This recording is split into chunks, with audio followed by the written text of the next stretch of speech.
Oke guys, so podcast kali ini gue datang ke bintang tamu. Oke banget ini. Kok kita nggak panggil kau juga ya anjir ya. Kevin aja lah. Iya. Ya kan karena gue udah punya anak ya. Oke. Kevin diskusi investasi. Thank you Halo, bro. Kevin. Thank you udah invite. Udah datang loh. Thank you udah invite. Vin, ini podcast kayaknya belum pernah ngeliat muka lo sih Vin ya. Oke. Biasanya kan kalau di podcast gue ada Tobing, ada Dennis ya. Jadi gue kenal Kevin ini dari Dennis, Rian sama Vincent ya. Ya. Dia ajakin belajar golf guys. Dia baru juga menang umroh ya. Menang dari golf ya Vin ya. Menang dari Vin, golf. tapi boleh cerita dulu gak Vin? Sebenarnya lu itu siapa sih Vin? Biar orang tahu nih. Oke. Oh sorry, boleh minum ya Vin ya? Sambil bro. Sedikit kali ya. Mungkin gua tuh mulai kenal investasi atau trading tuh sebenarnya dari tahun 2018. Oke. Barulah. Jadi barulah. Gak bisa bilang lama. Waktu itu gue masih kuliah dan waktu itu udah dapet penghasilan sedikit-sedikit. Oke. Kayak bingung gitu loh. Mau diapain, mau di rekening bank. Kebetulan waktu itu gue ketemu satu orang, bos gue. Oke. Waktu itu bos gue yang dia nanya. Dia kan Oke. bayar gaji gue nih. Dia nanya, gaji lu dikemanain tiap bulan? Yes. Gue bilang simpen aja di rekening aja gitu. Oh. Terus dia baru ngenalin, ya lu taruh aja nih di sini. Waktu itu diajarin reksadana. Oke. Awalnya starter reksadana. Jadi dia bilang, reksadana ini. Yaudah, abis itu gue ngulik sendiri, belajar, baru tuh akhirnya taruh duit. Gue ingat banget waktu itu buat buka reksadana, gue masih harus ke bank, isi form manual. Benar. Setiap gue mau beli satu produk ada materainya satu. Benar. Waktu itu gue beli 3 produk, gue beli 3 tuh tanda tangan. Gitu mau withdraw 3 juga tanda tangan. Betul. Jadi waktu itu masih aksesnya masih belum segampang sekarang. Jadi gue starter dari situ. Oh. Simpen berapa lama, berapa tahun, nggak cuan. Oke. Sempat naik terus turun. Waktu itu 2018 kan crash. Iya Sempat crash. ada mini crash lah ya. Crash. Terus itu turun lagi. Akhirnya gue lepas kurang lebih BEP. Oke. Setahun tuh. Setahunan lah ya, setahun lebih lah. Jadi rugi materai aja. Kalau boleh tahu reksadana apa kan ada banyak tuh, ada pasar uang gitu. Waktu itu gue langsung ke saham. Oh saham. Saham. Karena waktu itu masih bodoh. Jadi gue jadi belum tahu kenal resiko sama reward. Gue cuma short buy reward yang return paling tinggi. gede. Return paling tinggi pasti muncul saham dong. Karena waktu itu dari 2017-2018 lagi bagus-bagusnya tuh sebelum crash itu. Betul. Naik ya udah gue beli di situ. Terus nggak lama gue beli crash, naik pelan-pelan BEP jual. Oh. Jadi waktu itu 3 reksadana saham. Oke. Tapi untung jual ya, habis itu kan crash lagi tuh. Abis itu crash lagi, COVID, betul. Cuma waktu itu abis dari crash itu gue jadi belajar mikir, ini kan reksadana saham. Gue beli satu produk, bayar manajemen fee, dimasukin ke produk-produk saham yang dia pilih. Kenapa gue nggak pilih saham sendiri aja? Bener. Akhirnya gue mikir kayak gitu. Oh, jadi so gue decide buat ya udah masukin RDN saham. Oke. Gitu. Awalnya gitu ceritanya. Berarti lo orang saham nih ya? Mungkin lebih bisa dibilang gitulah ya. Mayoritas mungkin sekarang porto juga di saham. Oke. Bahasannya juga dulu basicnya banyak di saham. Gitu. Gitu. Nah, tapi gue kenal lo bukan orang saham sih, gue kenal lo sebagai content creator sih, karena lo ngomongin diskusi investasi nih. Ya. Kalau boleh tahu, berarti lo 2019 udah kerja berarti? 2000 waktu itu gue kerja part time lah ya. Oh. Gue kerja part time sampai gue lulus kuliah 2018 baru gue full time kerja. I see. Oh, udah kerja. Keren ya. Berarti umur lo ya kita sama lah ya. Kurang lebih lah ya. Ya, ABG kita ya. ABG. Angkatan belum gocap berarti ya. Angkatan belum. Oke, Vin, itu lu kenapa lu kan biasa gini orang saham itu kan pemalu ya. Kalau bisa mau buat konten dan buat brand dengan namanya diskusi investasi itu kepikiran dari mana tuh awalnya? Ya waktu itu gue pas mulai semuanya terus ngalamin rugi gitu ya. Terus gue sebenarnya tuh gue udah lama ya punya keinginan buat bikin konten dan upload di YouTube. Dulu mungkin zaman gaming, pengen mau bikin account game, main game, upload. Pengen aja gitu. Okay. Terus ntar nggak lama setelah itu momennya motovlog. Oh ya. Ya orang Son Mori pakai kamera, benar. bahas itu. Sempat pengen bikin juga karena waktu itu gue suka naik motor. Pengen bikin juga akhirnya nggak jadi karena ke pending lah. Oke. Entah kameranya mungkin belum proper, PC gue belum proper waktu itu. Akhirnya momennya gue rasa kayaknya oke nih lah bikin deh kalau gitu untuk yang bahas investasi. Oh. Mungkin tujuan awalnya lebih ke gue pengen nyoba aja, nyoba beneran gak sih kalau gue bikin konten tuh bisa rame atau enggak. Terus turns out ternyata momennya mungkin pas. Momentumnya pas dan akhirnya ya gue nggak ada bayangan juga ketika itu start gue lanjutin sampai sekarang. Ternyata momentumnya pas COVID pandemi yang tadinya ini lucu deh cerita lucu. Waktu itu gue tuh kan akun baru ya. Iya. Gue upload pun gak ada yang nonton dong. Betul. Berapa lah mungkin under 10 views gitu. Betul. Dulu tuh gue promote manual bro. Gimana tuh? Promote manual ke tuh Instagram gitu ke temen lu, buat foto lu gitu. Enggak, gue ke grup Telegram. Jadi waktu itu karena investasi lagi banyak, ada satu platform investasi reksadana, dia punya grup Telegram. Oh. Mungkin waktu itu masih usernya kecil, jadi dia bikin grup, jadi orang bisa nanya-nanya di situ gitu. I see. Nah, setiap orang ada nanya di situ, gue jawabin. Tapi gue jawabin dengan cara japri. Oh. Jadi orang nanya nih, kayak nanya produk reksadana ini kenapa hari ini turun ya? Sebenarnya di jawaban di grup itu ada yang jawab di bawah-bawah gitu, kan forum ya. Tapi gue chat personal, gue jawabin, terus note terakhirnya tolong subscribe ya. Oh gitu. Gitu. Oh. Gue gitu bener-bener. Oh. Target gue sehari 3. Oke. So dapat 3 new subscriber setahun 1.000 kan. Benar. Kali 360 kurang lebih 1.000-an. Oke lah 1.000. Target gue setahun pertama 1.000. Monetize ya. Untuk ya mungkin monetize ya bisa monetize. Cuma gue target milestone aja sih. Angkanya pas aja 1.000 aja gitu. Karena menurut gue reachable juga nih kalau cuma jawabin 3 pertanyaan. Oke. Waktu itu sampai sebegitunya awalnya gue bikin. Tapi lu saat udah COVID itu lu kerja gak sih? Kerja masih sambil kerja. Kalau boleh tau kerja apa, Vin? Gua tuh lulusan engineering, civil engineer. Jadi gua kerja di sebuah perusahaan TBK di Jakarta swasta yang ngurusin project. Gitu. Dan itu dari gua lulus kuliah, mungkin gua kerja di sana 3 tahunan lah sampai akhirnya gua resign. Dan ya diskusi investasi ini start pas gua masih kerja. Jadi kalau teman-teman dulu udah pernah nonton atau lihat, itu ada beberapa yang backgroundnya itu background ruangan meeting kantor. Oke. Karena ya rumah gue waktu itu gue pulang kantor, mumpung masih jam 6-an gitu, macet juga jalanan ya kan. Ya udah gue tahan deh pulang jam 8. Gue syuting dulu. Syutingnya pun pakai kamera HP aja. I see. Jadi kalau teman-teman lihat video-video lama tuh belakangnya backgroundnya ruangan meeting kaca. Emang 2020 masuk kerja loh? Bukannya ini ya? Sempat sebentar lah, cuma masuk 2 bulan 3 bulan besok. Ya di kantor gue tuh 50-50 lah, tapi tetap masuk. Jadi lu 50%. I see. Tapi tetap masuk. Nah, Vin, ini mungkin pertanyaan semua orang ya, Vin ya. Ini kan lu civil engineering dan lu mulai content creator di dunia finansial dong. Kan orang ngapain sih lu, Vin? Udah tau dia engineering. Terus lu kan apalagi kalau zaman dulu ya 2020 lu nyalain ngomong sendiri kan, anjing nih orang ngapain, gak jelas bener gak sih? Apalagi stigma itu di generasi kita ya maksudnya ya. Anjing nih orang ngapain lebay banget sampai syuting segala, gak penting banget ya. Itu gimana? Awalnya berasa aneh. Asal karena ini dunia baru yang gue gak belajar sama sekali di kuliah. Cuma justru menurut gue ya, lebih bagus gue belajar ini sendiri dibanding textbook. I see. Mungkin lu juga tahu orang-orang yang kuliahnya ekonomi, manajemen, accountant, itu nggak banyak loh yang kerja di capital market. Benar. Mereka malah kerja sebagai accountant di company, di bank dan lain-lain. Justru orang-orang dari industri lain yang jadi orang capital market sekarang. Benar ya. Dan surprisingly banyak orang engineering ternyata. Oh gitu. Entah mungkin karena belajarnya lebih logik, lebih bisa menganalisa. Jadi lebih ke situ. Nggak banyak ternyata orang finance. Mungkin malah banyak orang marketing yang masuk ke sini gitu loh. Benar. Uniknya begitu setelah gue kenal beberapa temen ya. I see. Ya, tapi lucu sih. Nah, ini juga menarik sih, Vin. Diskusi investasi deh kita ngomong nih. Nah, berarti lu stop itu 3 tahun kan lu bilang tadi kan? Setelah kantor. Iya, ya, kantor. Nah, pasti kan gini orang nanya kan ya. Lu dari content creator emang dapat duit ya? Yang apa lu emang udah ada kerja lain selain diskusi investasi atau gimana tuh? Oke, jadi waktu itu gue pas dari kuliah sebetulnya gue sudah ada kerjaan, waktu itu gue ngajar les. Gue ngajar les dan ya punya beberapa channel ke orang tua murid les karena ya dikenalin lah. Akhirnya gue ngajar dan itu penghasilannya kalau mungkin teman-teman denger di sini, ngajar itu 20 juta sebulan gue kantongin loh waktu gue masih kuliah. Boleh tahu pelajaran apa dulu nih? Gue matematika, fisika, kimia. 3 sekali. Gue susah memang. Karena ya wajar. Ya ngajarnya sih anak SMP, anak SD gitu. Lu satu bulan satu murid bisa 2-3 juta. Oh, berapa pertemuan tuh? Mungkin seminggu 2 kali doang. 2 juta berarti satu pertemuan 1 juta? Enggak, seminggu cuma 8 kali. Seminggu 8 kali itu 2-3 juta. Rate-nya.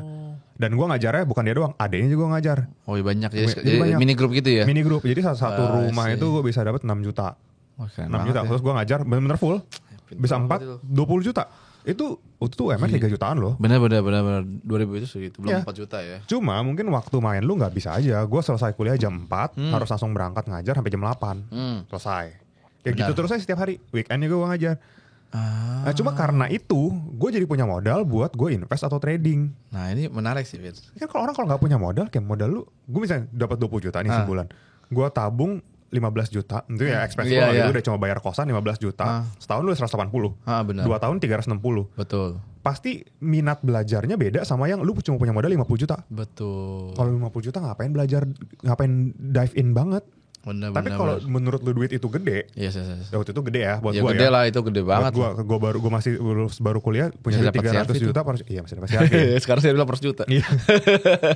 Jadi karena ada modal itu, Iya. jadi gue belajar.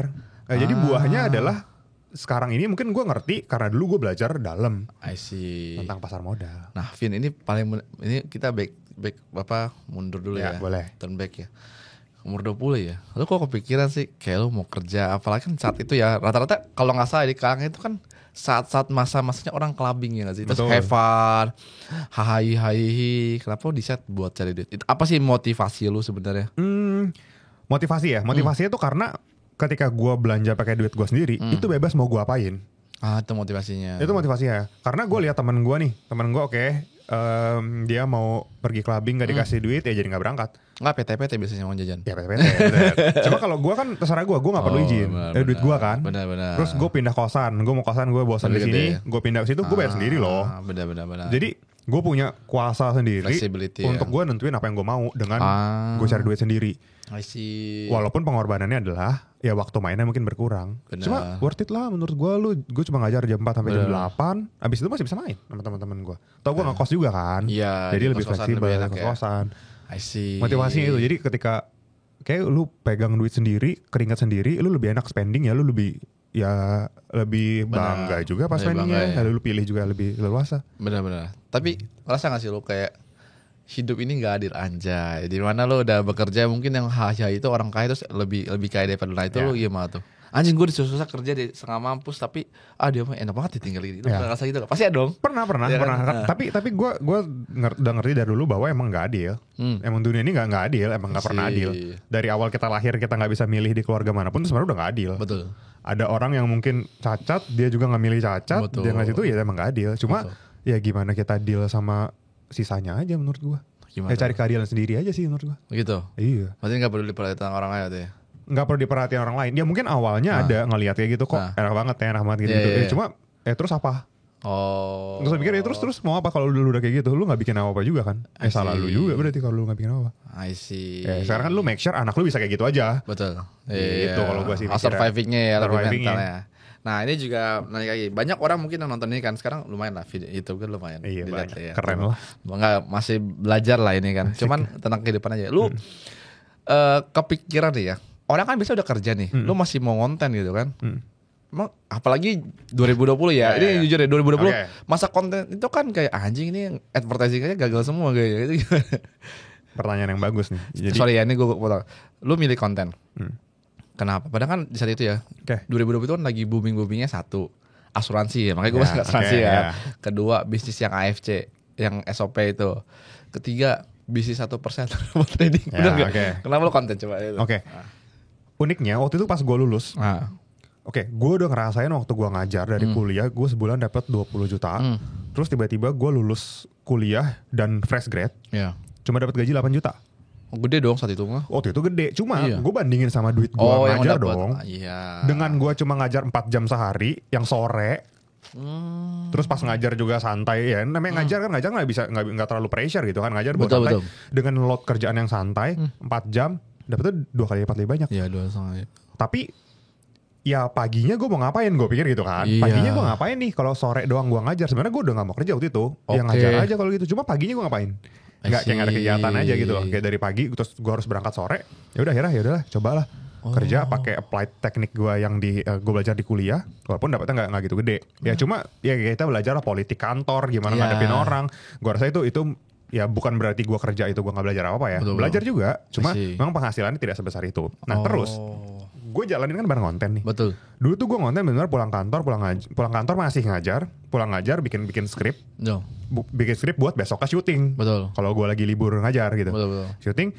Ternyata mungkin ya pas lah momentumnya booming dan rame waktu itu kontennya sehingga gue dapat brand pertama gue yang mau kontrak gue 1 tahun. Oh really? Ya. Waktu itu gue inget banget YouTube gue mungkin masih belasan ribu lah ya. Masih 16.000. Wow. Dia kasih satu video, gue bikinin video, boom. Ini pentingnya nih waktu itu. Waktu itu gue belajar, ini brand pertama gue yang masuk ke gue. Gue menganggap orang ini ngasih trust ke gue. Betul. Yang brand lain belum kasih. Benar. Dia bayar gue satu video waktu itu. Gue ingat banget, murah banget satu video itu dibandingin rate sekarang gitu ya. Murah banget. Satu video dia kontrak, dia kasih. Gue waktu itu bikinin jadi 2 video.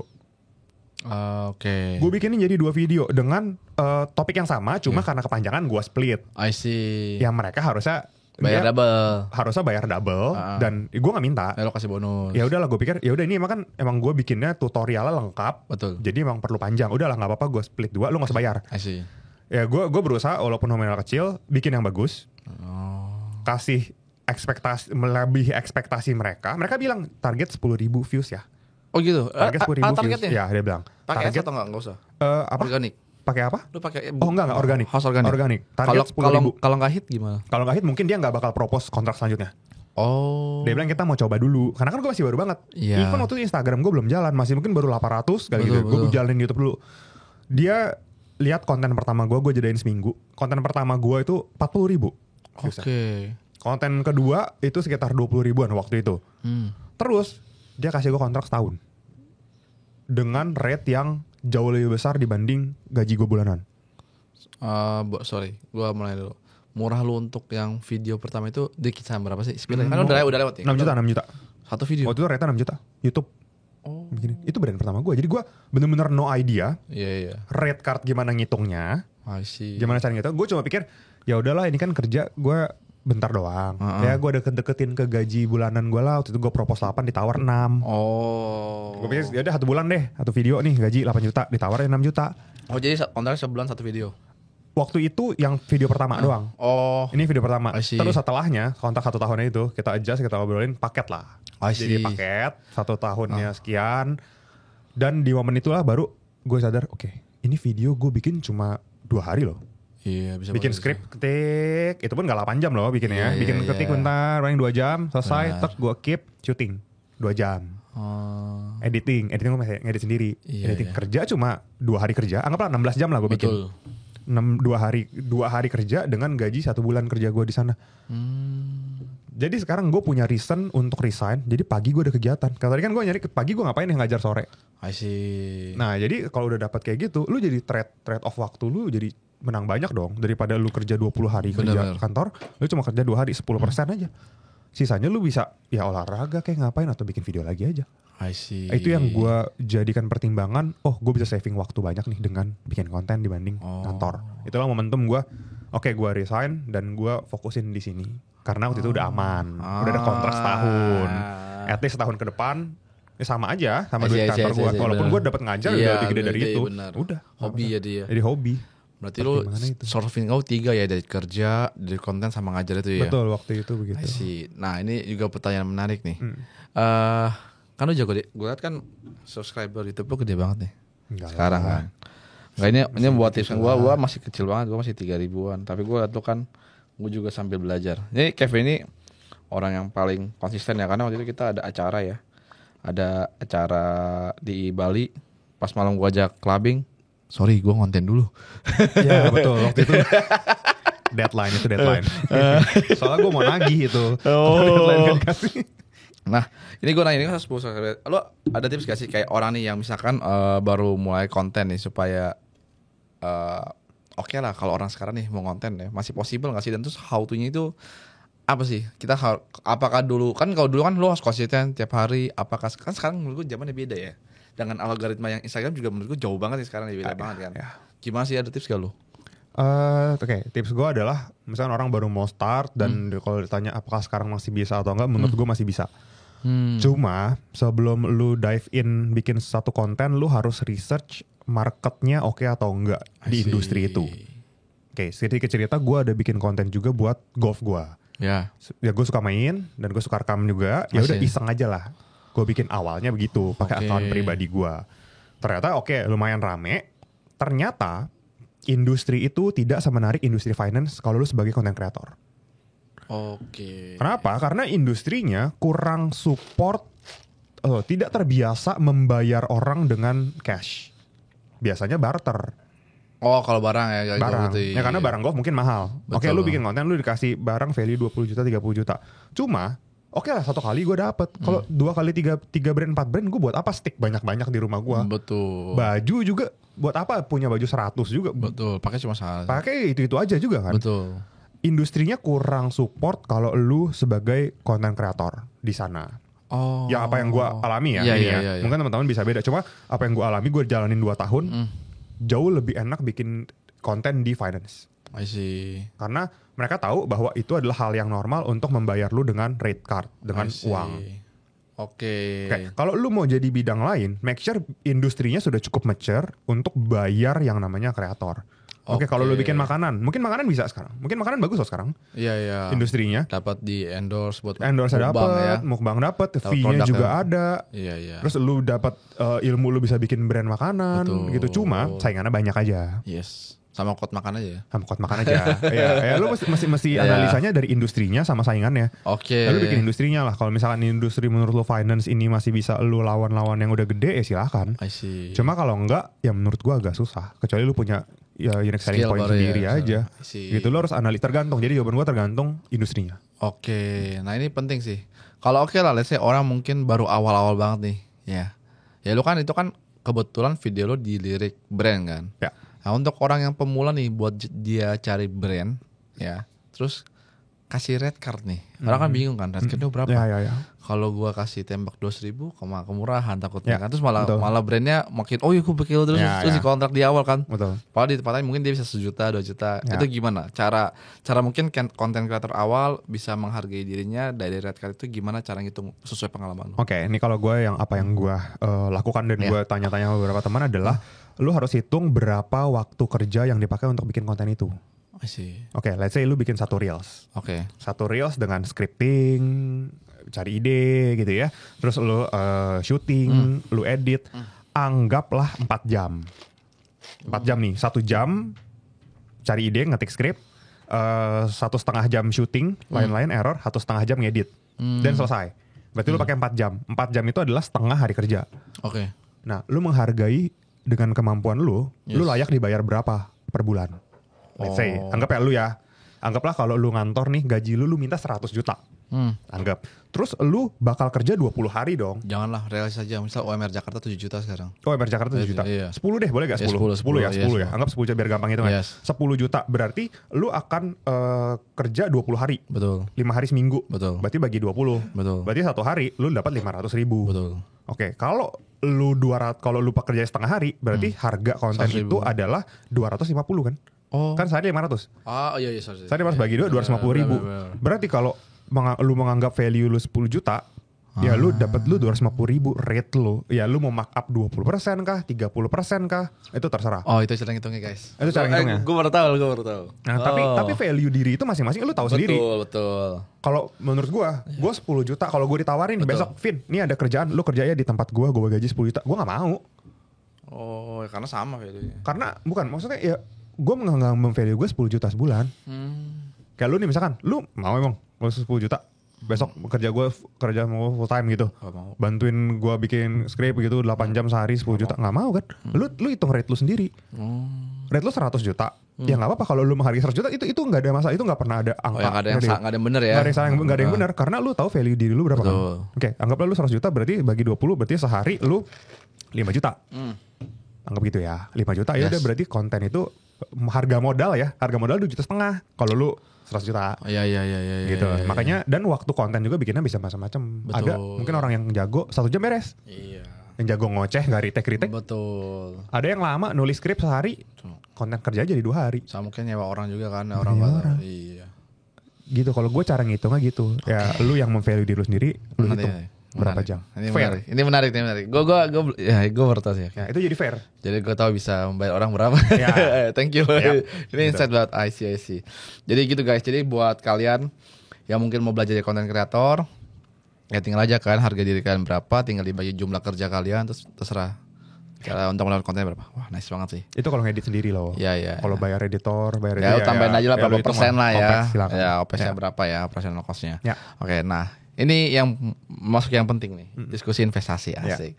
Lu dapat duit nih ya, lu masukin kemana? Saran sekarang deh, soalnya sekarang market sekarang ini menurut gue itu kayak COVID, tapi nggak krisis. Bener nggak? Di mana rupiah sudah 17.000 kayak 998 tapi nggak ada krisis karena kan naiknya slow but sure. Dan kedua adalah ketika harga saham itu udah trading hard, kemarin cepat sekali kan pas dibuka kan pas Trump itu. Tapi ya biasa aja gitu. Nah itu gimana pandangan lo? Sekarang menurut lo kalau gue punya duit, let's say lah orang mungkin baru nonton ini ada sisi dana, ya kan? Mau masukin market mana nih? Oke, pertanyaan bagus ya. Cuma gue akan selalu jawab, taruh uang lu tuh terbanyak ke industri yang lu paling kuasai sih. Let's say kita bener-bener baru belajar banget nih.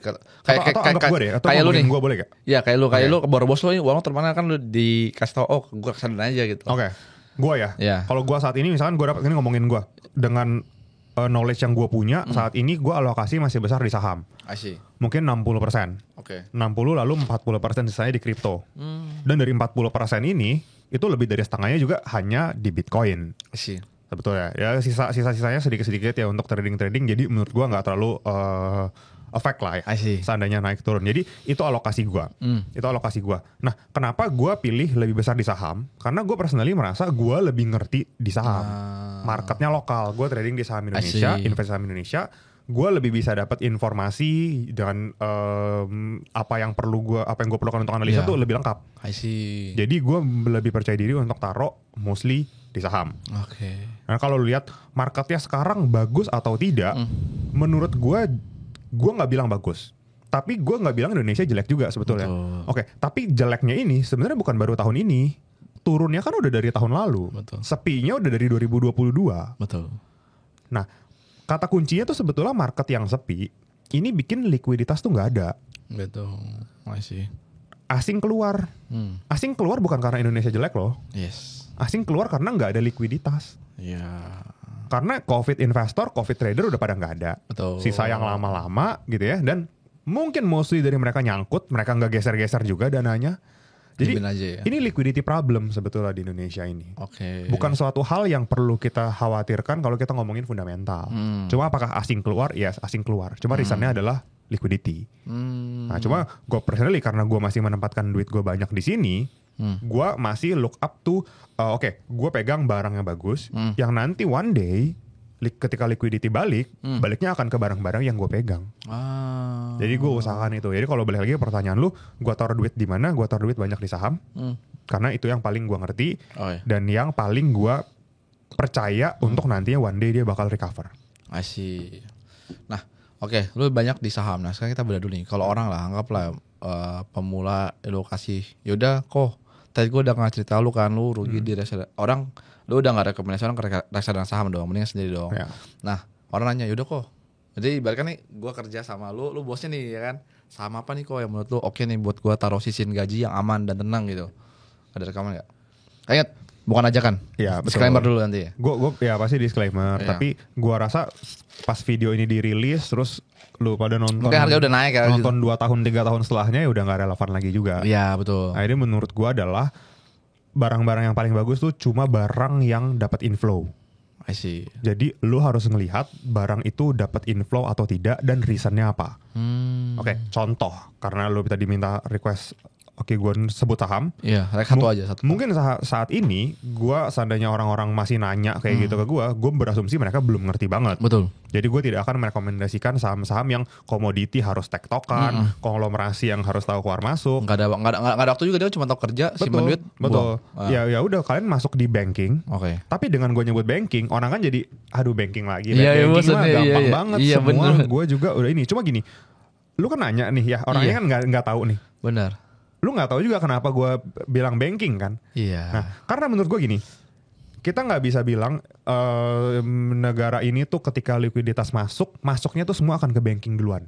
I see. Kenapa? Karena banking yang market cap-nya paling besar, floatingnya paling besar, asing cuma bisa masuk ke situ. Benar. Bayangin, lu asing punya duit 2 triliun nih. Iya. Buka fund lah 2 triliun. Satu saham kan maksimal 10% tuh alokasi. 20 satu sektor. Satu saham, per saham, per ticker. Iya, per ticker. Per ticker tuh 10%. Lu nggak boleh taruh di atas 10%. Kalau lu aturan bursa ya. Iya. Lu masukin 200 miliar. Oke. Coba sebutin 10 saham yang di HK 200 miliar nggak ARA nggak ARB. Sekarang ya. arah semua sekarang. Ya banking lah. Ya, lu mau nggak mau bakal pilihnya cuma banking. Benar. karena reason likuiditas itulah ketika flow masuk akan ke banking doang. Dia nggak bakal masuk saham-saham kecil. I see. Gimana caranya dia masukin 200 miliar harga tetap di situ? Bener. Masa lu mau 200 miliar beli ini satu tik naik 10 miliar di barang 200 miliar lu udah naik 20% harganya. Iya. Valuasinya udah jadi nggak murah lagi dong. Benar. Reasonnya itu kenapa gue bilang kalau teman-teman di sini paham Indonesia likuiditasnya berkurang dan lu percaya likuiditas bakal balik, yang bakal diincar pertama tuh cuma banking menurut gue. Karena itu yang likuiditasnya paling bisa di-maintain, paling bisa di-accept sama asing. Asik. Itu guys ya. Itu reasonnya. Jadi bukan asal gue textbook banking doang. Ada alasannya. Ada reasonnya. Betul. Jangan salah ya banking aja tuh guys. Banking. Cari aja sendiri ya. Top 3, top 5 ya atur aja ya. Silakan, bebas. Nah, tadi juga nyebutin kripto nih, kan.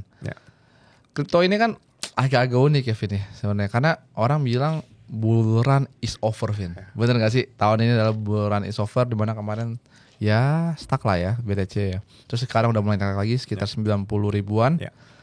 Dan lu portonya 60%, tadi 5-60% yang atas itu BTC dan sisanya alts dong atau apa? Oke, 60% saham, 40% kripto, ya, dari mungkin 30%-nya itu Bitcoin. di Bitcoin. Nah, gue mau nanya, Vin, kenapa kalau lu investasi kripto nih sekarang kan, apalagi dengan beberapa influencer muncul cicil Bitcoin, nggak cuma cicil Bitcoin ya, soalnya ada cicil mantap, ya kan? Menurut lu wise-nya gimana? Apalagi kalau kita ngomong, kok jadi apalagi lu bilang pas di awal ya fokus satu kan waktu satu ini, mendingan saham dulu atau kripto dulu nih? Di sekarang ini. Di sekarang ini mungkin gue prefer upside-nya akan lebih oke untuk saham dalam 2 tahun ke depan. I see. Oke, cuma apakah kick-nya bakal ada di kripto? Bakal ada menurut gue ya. Gue personally masih percaya, makanya gue masih taruh dana gue di situ. Mungkin kick-nya masih akan ada sampai di 2025 ini. And then kita geser lagi ke saham. I see. Yang mana gue merasa gue lebih paham di saham. Jadi kripto ini menurut gue hanya ya gue diversifikasi lah. Karena di saham ini gue lagi pegang mostly banking, risk gue di saham turun. Betul. Biasanya gue pegang yang lucu-lucu, yang aneh-aneh. Sekarang gue yang banyak yang aman nih di saham. Nah dengan komposisi kayak begini, return gue nggak bisa maksimal. Betul. So gue cari instrumen lain yang bisa cover risk gue di sini. Risk gue di sini low risk, gue cari yang agak high risk. I see. Makanya itulah gue mulai alokasiin hampir setengah loh ke Bitcoin. Iya. Benar. Nah menurut gue, kenapa pilih Bitcoin, kenapa nggak pilih yang lain? Menurut gue memang akan sedikit lebih lambat dibanding alts atau apa ketika momennya tiba. Cuma gue balik lagi, gue lihat ini sudah instrumen yang high risk. Jadi gue pilih yang aman dari yang high risk. Gila, lo orang konservatif banget sih. Cukup konservatif. Iya. Cukup konservatif. Tapi bukan berarti dengan 10% gue ke altcoin itu nggak bisa 10% jadi 30, bisa loh. Benar. Cuma ketika nanti dia naik jadi 20, naik jadi 30, gue bakal adjust. Gue bakal buang untuk sisanya, entah gue masukin saham atau gue masukin ke Bitcoin. Karena gue harus jaga komposisi portofolio gue yang menurut gue bisa oke dengan resikonya.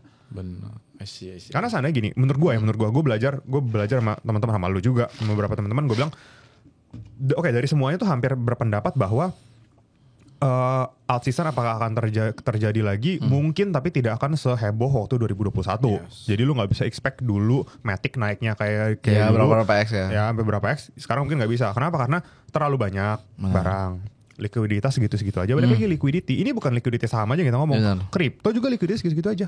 Sekarang kayak contohnya, oke, ada orang yang punya 20%, 30%. Emang dia alokasi ke kripto. Dan dia gak mau nambah kan. Ya, jadi duit dia emang akan segitu aja. Mau naik turun, dia sudah merasa duit dia udah segitu. Udah masuk 100 juta nih ke kripto. Ya udah, gue gak mau nambah 100 juta aja. Ya, liquidity-nya gak nambah. Benar. Jadi secara retail investor akan segitu-segitu aja, kecuali institusi masuk. Makanya menurut gue flow besar ini flow institusi. Ketika Bitcoin kemarin rally dari bawah, dari 60-an, ya itu menurut gue flow-nya flow udah institusi. Nah ini yang menurut gue lihat institusi flow-nya bakal kemana? Masuknya ke Bitcoin terbanyak, masih terbukti kok. ETF paling awal disetujui dia, terus kita juga bisa tracking kok mereka masuk lagi atau enggak. Itu kan open banget kan, mereka masuk lagi atau enggak, lu bisa lihat-lihat El Salvador masuk atau enggak, Michael Saylor masuk atau enggak, ini open banget. Benar. Dan flow mereka semua masih ke Bitcoin. Terus kenapa kita dengan flow yang tidak besar, dan menurut gue tidak lebih pintar dari Michael Saylor, gue harus masuk ke barang lain. Betul. I see. Menurut gue itu. Jadi itulah dasarnya kenapa gue pilihnya masih Bitcoin. Ya balik lagi, gue ya berarti masing-masing ya. Ya gue alirannya emang aliran flow sekali. Ketika saham pun gue bakal hitung flow-nya, masuk keluarnya. Di Bitcoin juga gue bakal hitung Flow-nya mana? Karena kalau nggak ada flow percuma. Asik. Lu ngomongin fundamental, lu ngomongin technical, kalau nggak ada flow, ya. percuma. Fundamental sama technical itu cuma ngebantu flow masuk. Itu cuma jadi alasan aja. Fundamental bagus, oke ada yang beli, flow masuk. Jadilah technical. Technical bagus, oke ada flow masuk, gitu dong. Tapi ujung-ujungnya yang lu lihat flow kan. Benar. Dan di crypto tuh kan enak banget. Lu bisa tahu dia masuk atau enggak, dia masuk atau jual nih, Trump nih. Masuk kemana, dia jual kemana. Itu bisa hitung loh, walletnya ketahuan loh. Iya. Sesimpel ngitung flow aja. Karena gue merasa gue tidak terlalu pintar di blockchain dan kawan-kawan di jaringan-jaringan itu, ya gue lihat flow-nya aja simpel. Ada flow, gue ikut. Karena ya itu namanya smart money kan. Iya benar. Itu aja sih. Nice. Itu ya guys ya. Jadi intinya kalau lu mau kaya, ya ikut aja orang kaya dan orang pintar masuk kemana ya. Betul. Sesimpel itu ya sebenarnya. Simpel. Cuma kadang-kadang mas, aduh itu lagi ya. Iya. Terus cuma BTC doang, aduh. Cuma banking gitu. Cuma kadang tuh orang merasa terlalu lambat lah naiknya. Ya cuma gimana? Masa orang yang kaya yang punya triliunan dolar dia bikin kayak gitu, emang dia bego kan? Benar. Gitu. Nah ini pertanyaan terakhir sih Vin. Ya. Nih sebelum kita menutup Singkat podcast ya? ini. Kenapa? Lagi dong kok. Janganlah nanti kelamaan. Cukup. Jadi soalnya menurut gue ya podcast kalau kelamaan itu ya, selama gue ngajar ya itu cuma efektif cuma 20-30 menit. Tapi dia betul. otaknya panas anjing. Gue kalau ketemu orang pintar ya kayak ngomong 20 menit otak gue udah panas banget. Kayak, karena kita mikir kan, yang dia ngomong orang ini benar juga ya kan. Jadi kita kayak ngorsi gitu kan. Jadi gue 33 menit udah oke banget menurut gue. Oke. Ini terakhir deh. Mungkin buat kalangan yang masih kerja dan mungkin gue nggak tahu lah ya pokoknya dia punya income. Coba itu kan diskusi investasi nih kita ngomongnya. Jadi terakhir adalah gimana sih cara kita budgeting plan dari income kita dan masukin ke sektor investasinya berapa gitu. Oke, gua tuh selalu ketika gua punya penghasilan dan karena gua masih sendiri ya, gua belum berkeluarga. Betul. Ya, dan gua tidak punya tanggungan apa-apa. Jadi gua bisa masukin 70-80% dari penghasilan gua untuk diinvestasikan. Oke. Ya karena gue hidup biasa-biasa aja. Betul. Mobil naik LCGC aja. Sama-sama bisa ini, irit juga gitu loh. Terus tempat tinggal ya udah apartemen aja cukup, nggak usah gede-gede. Gue bisa mengalokasikan besar 70-80%. Langsung tuh gue tembak ke RDN sekian, gue tembak ke wallet kripto sekian. I see. Cuma teman-teman mungkin belum tentu bisa kayak lu mengapply ini. Iya. Gitu Cobalah ya. orang yang baru fresh graduate ya lu kayak lu 10 juta. ya 10 juta deh 10 juta. alokasinya. Ya mungkin kalau 10 minimal gue 5 juta sih udah pasti. 50% udah pasti taruh. Cuma 10 juta kurang. Pasti gue bakal kerja yang lain buat cari tambahan. Karena beda lu taruh duit 5 juta. Lu mau belajar apa? Taruh duit 5 juta. Maksudnya lu mau belajar sedalam apa? Duit lu cuma 5 juta, naik 100% lu cuma dapat 5 juta. Benar.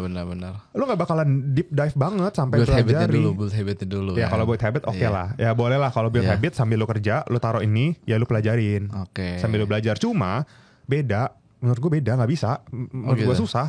Tetap orang yang punya duit 5 juta, itu gak bakal belajar sedalam orang yang pegang duit 10 miliar. Oke, kalau gini. Menurut lu nih orang udah dapat income nih. Ya itu misalnya 70-80%. Dia mendingan dia kumpulin dulu one bundle cash baru invest atau langsung distribute. Oh, kadang-kadang ketika kita punya duitnya momentumnya nggak ada. Jadi gue bakal keep cash. Oh gitu. Keep cash cuma dalam bentuk USD. I see. Jangan, gue sih nggak menyarankan kalian keep dalam IDR. Iya. Oh ya guys, ini USD ini teman-teman bisa USDT ya. Bisa mau. Itu atau di bank ya. Di udah. bank juga banyak kok. Ya bisa. bank udah bisa kayak BCA Forex bisa. Cryptocurrency di Axis Local juga udah bisa ya. Bisa. Ya either mau USD, mau SGD, JPY atau Swiss franc nggak apa-apa. Menurut gue lebih stabil. Karena gue harus keep value-nya dulu nih. Jangan sampai gue pegang udah 10 miliar nanti ketika gue mau beli dolar udah 25.000. Iya. Ya kan? Benar. Jangan sampai kayak gitu. Jadi menurut gue ketika kita punya duit momentumnya belum tentu ada. Jadi lu keep duitnya sampai momentumnya pas. Jadi lu memang berarti yang tadi 70-80 itu yang nggak harus langsung kayak ini kan, kayak orang-orang cicil manta, cicil. Gua sih enggak sih. Nggak saranin berarti. Kalau gua tidak, karena menurut gua ketika gua pilih suatu barang, gua harus yakin barangnya akan ada flow dan sudah cukup value for money ketika gua masuk. Nah, ini tanya lagi sih. Aduh, pertanyaan mulu anjir. Ketika lu kumpulin tadi nih, orang menurut lo yang sekarang nih dengan keadaan ekonomi sekarang, pekerjaan sekarang anggaplah UMR mungkin 10-20 juta atau 5, in certain amount berapa dia boleh investasi, apakah 50 juta, apakah 100 juta baru mulai masukin instrumen. Gimana? Sebenarnya untuk masuk sih masuk aja. Sebenarnya untuk masuk aja. Toh nanti kalau memang lu sudah, maksudnya ketika barangnya bagus ya, ketika Bitcoin lagi murah, lu punya 5 juta masukin aja. Nggak masalah. Cuma nanti keinginan lu untuk belajar tentang Bitcoin ini akan baru muncul setelah lu punya uang yang lu mulai takut hilang nih. Iya. Kalau 5 juta masih kecil lah, ya udahlah gua Bisa dapat lagi ya. beli aja dulu deh, nggak usah Ya. belajar nanti. Tapi udah kekumpul-kumpul 200 juta nih, lu mulai, aduh kayaknya gue bener gak ya taruh di sini? Iya. Baru deh mulai tanya ChatGPT belajar. Baru tahu di situ. Iya, benar. Nah menurut gue ketika lu taruh, silakan sambil taruh sambil belajar. Iya. Cuma nanti ketika uang lu sudah banyak di situ, baru itu bakal muncul sendiri kok keinginan kayak lu mau tahu bener gak di duit gue taruh di sini gitu loh. Iya. Karena udah mulai cenut tuh malam udah tidur udah mulai nggak nyenyak, baru lu belajar tuh. Nah di situ baru lu udah siap. Seandainya nanti lu punya 1 miliar 10 miliar, lu udah tahu marketnya mau kayak gimana. Benar. Kayak mungkin cycle kripto lah. Orang kalau cycle pertama lu belum cuan, menurut gua nggak apa-apa. Iya. Ini cycle pertama lu misalkan nih di cycle kali ini halving ini, lu belum cuan ya nggak masalah. Yang Cuma belajar. lu cycle selanjutnya kalau lu nggak cuan lu keterlaluan loh. Iya kan. Sesimpel lu beli ketika bear 2 tahun, setelah halving mungkin 3 tahun lu cicil terus. Iya. Oke, lu sekarang mau beli Bitcoin kemahalan. Orang banyak target 110-120 ribu doang. Sekarang kemahalan udah 90 ribu nih, Alsa cuma 20%, 30%. Kurang menarik, 30% di kripto kurang loh. Iya minimal cepet lah. Ya, minimal masih 50% 100% gitu kan, karena high risk banget kan. Kalau 30% mending gue masuk saham sekarang. Iya. Gitu dong. Benar. Nah, karena lu momentumnya ini gak pas, lu keep kan duit lu di USDT kan, taruh di exchange kan. Masuk kapan? Masuk ntar. Kan lu cycle halving kan udah berapa kali, udah 4 kali. Lu bisa pelajari tarik datanya dong. Momentum turunnya kapan? Benar. Udah lepas ya udah 2 tahun setelahnya lu beli di sini aja. Kan duit lu udah banyak. Lu kumpul 5 juta nih. Sebulan, 2 tahun lagi 120 juta ya. udah 120 juta. Lu masuk sih 120 juta. Pas 120 juta, gaji lu udah gak 10 juta dong. Iya, sih 20-30. Iya, yang lu invest sebulan udah bisa 10 juta. Iya. Udah jadi 120 juta tambah 10 juta sebulan tek bayarin pas di bawah itu.